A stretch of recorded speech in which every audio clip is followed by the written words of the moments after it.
वर्गों के क्षेत्रफलों का योग है ना, लिखा हुआ है। दो वर्गों के क्षेत्रफलों का योग 468 मीटर स्क्वायर है यदि उनके परिमापों का अंतर कितना है 24 मीटर है। परिमाप का अंतर 24 मीटर और क्षेत्रफल का योग हो गया 468 मीटर स्क्वायर। तो दोनों वर्ग की भुजाएं ज्ञात करनी है। अब देखो एक छोटा सा वर्ग हम लोग ले लेते हैं और दो को वर्ग हो जाएगा। इस वर्ग की भुजा जो है भुजा है मान लो कि x है, एक छोटा वर्ग है इससे जिसकी भुजा मान लेते हैं कि y है। सही भुजाएं तो बराबर होती है वर्ग की।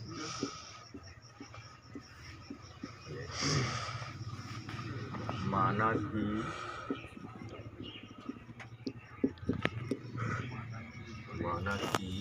बड़े वर्ग की भुजा बराबर x और छोटे वर्ग की भुजा बराबर है मीटर। अब क्वेश्चन क्या है, दो वर्गों के क्षेत्रफलों का योग। अकॉर्डिंग टू क्वेश्चन वर्ग का क्षेत्रफल क्या होता है भुजा स्क्वायर। तो भुजा स्क्वायर में हो जाएगा x square plus y square, ये हो गया 400। एक इक्वेशन कर लेते हैं। और कह रहा है उनके परिमापों का अंतर, तो इसका परिमाप कितना हो जाएगा 4 इंटू भुजा और उसका परिमाप भी हो जाएगा 4 इंटू भुजा।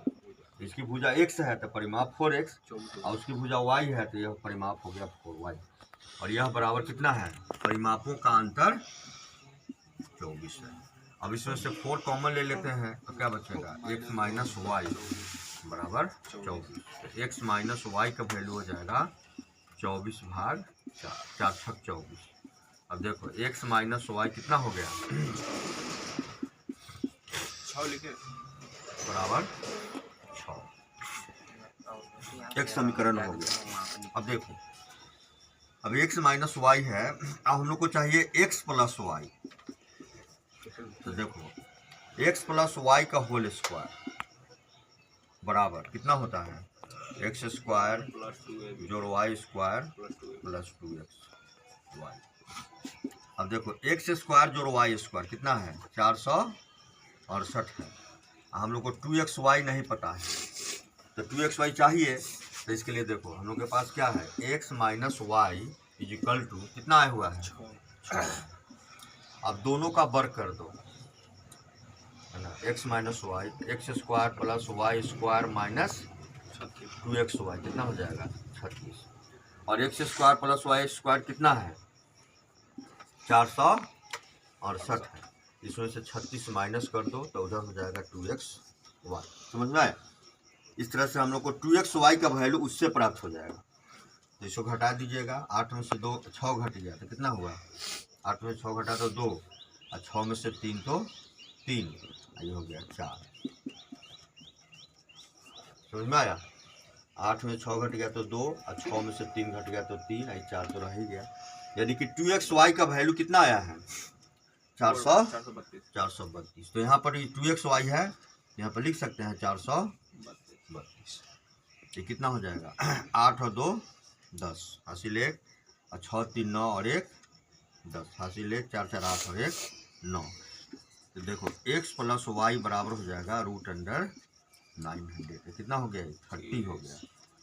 तो देखो x प्लस वाई का मान हो गया हम लोग को कितना 30। तीसरा इक्वेशन हो गया।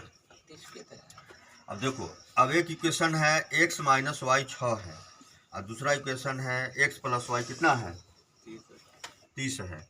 तो लिख सकते हैं समीकरण देखो 2 और प्लस समीकरण 3 करने पर सर माइनस नहीं लिखे माइनस मान लिखे प्लस है x माइनस वाई है ना 6 है, यहाँ कितना है x प्लस वाई कितना है 30। तो ऐड कर दीजिए दोनों को तो कितना हो जाएगा ये 2x का मान हो जाएगा 36। तो x का मान कितना हो जाएगा 36/2 यानी कि 18। x का मान आपका 18 मीटर हो गया। अब y का मान चाहिए तो समीकरण 2 से 24 हाँ समीकरण 2 से x माइनस वाई बराबर कितना है 6 है। अब x का मान है 18 माइनस वाई बराबर है 6, इसलिए y का मान कितना हो जाएगा 18 माइनस 6 बराबर 12। दूसरे वर्ग की भुजा कितनी हो गई 12 मीटर और पहले वर्ग की भुजा कितनी थी 18 मीटर। और यहाँ पर आप लिख सकते हैं वर्ग की भुजाएं कितनी हो गई 18 मीटर और 12 मीटर। यही आपका आंसर है। तो सर वो भी बनाना होगा ये जो इधर साइड में हाँ तो साइड में देकर तभी ना निकलेगा वो। इस तरह से आपको क्वेश्चन नंबर 32 का दोनों आंसर, दोनों वर्ग की भुजाएं जो है, एक का हो गया 18 मीटर और दूसरे का हो गया 12 मीटर। ये आंसर आ गया।